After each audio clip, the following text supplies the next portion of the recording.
Well, we officially have 20 school days left. That is all. And then you're going to be first graders. Silent cheer.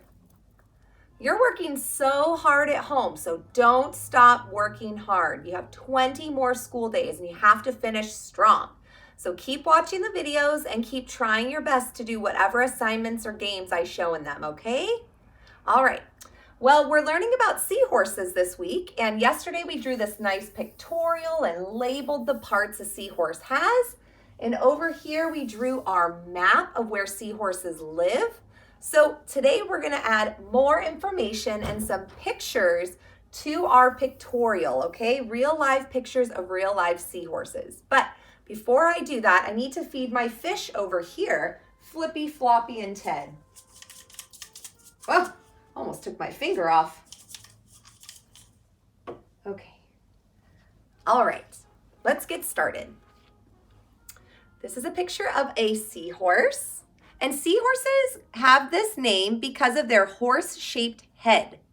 They have pectoral fins located at the back of their head that help them steer. They also have a dorsal fin that helps propel them forward and stay upright. They have a total of 4 fins. It's kind of hard to see in this picture the pectoral fins, but they would be kind of back here behind the gills. And you can see the dorsal fin here. So they have 2 pectoral fins, a dorsal fin, and an anal fin on the front. Okay, you can also see what they look like here on our chart. All right. Seahorses are considered fish. They breathe using gills, have a swim bladder to control their buoyancy, and are considered a bony fish like cod or tuna. It is too bony for most predators to eat, so the only predator it has to worry about is a crab. They are in the hippocampus family, meaning the seahorses are in the hippocampus family. Hippos meaning horse, and campos meaning sea monster. So remember, buoyancy is the ability to float. And we talked about great white sharks having a really big liver with lots of oil in it. That's how they float. Well, fish have something called a fish bladder, and it's sort of similar how it works.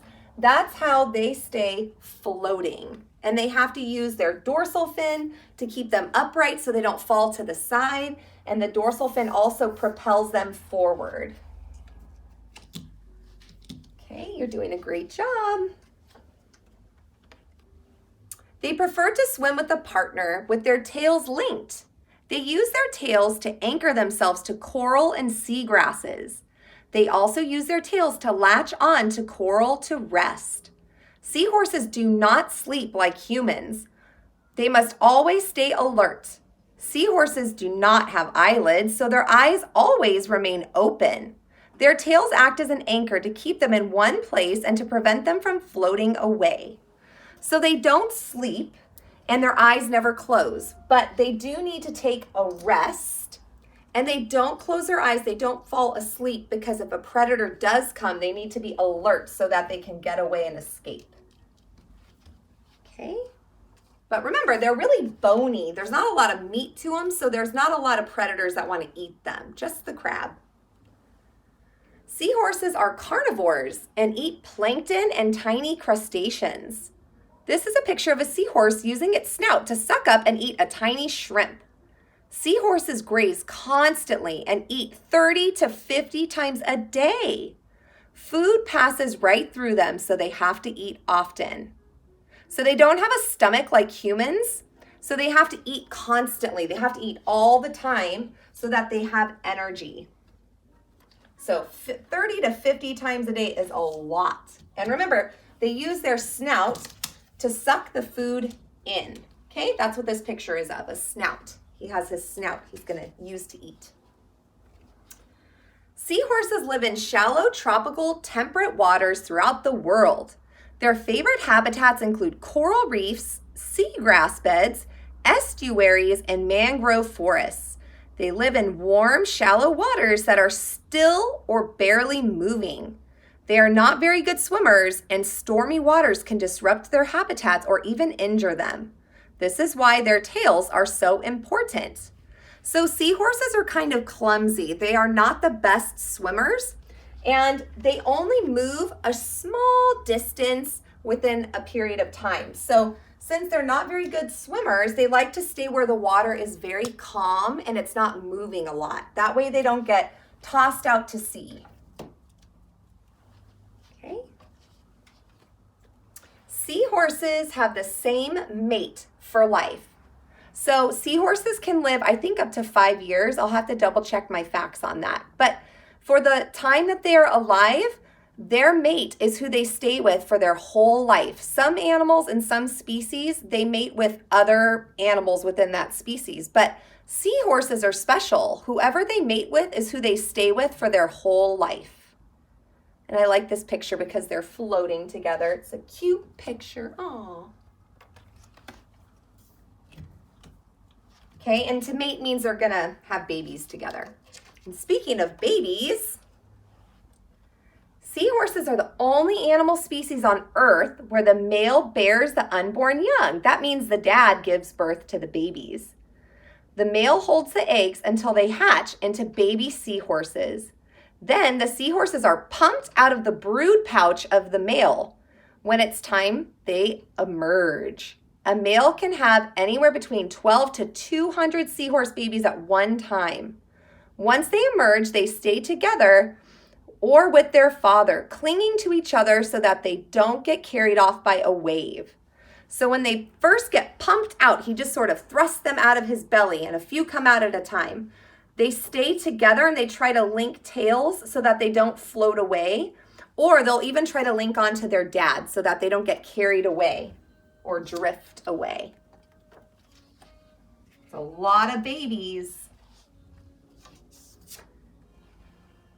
Seahorses can be very difficult to see in the wild because they can stay very still and blend in with their surroundings. This leafy sea dragon can drift in the water and resembles seaweed. His ability to blend in protects him from predators. This is my favorite seahorse, actually. And if you've ever been to the California Academy of Sciences, it's one of my favorite places to go in the world. I love visiting there in San Francisco. And they actually have these leafy sea dragons. And I know the Academy of Sciences is closed right now, but when it opens up, if you get a chance, you should go there and check out these leafy sea dragons. They are so neat. And they look like a plant. It's amazing. You're doing good. Hang in there. 2 more pictures. This one's cute too. This is the Pygmy Seahorse. It is the smallest type of seahorse. It resembles the coral that it is surrounded by. That means it looks like the coral where it lives.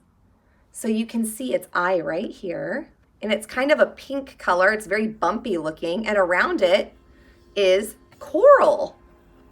So it's an adaptation that it's developed so that it blends into its surroundings and it doesn't have to worry about predators, okay? So the leafy sea dragon looks like a leaf, and the Pygmy Seahorse looks like coral.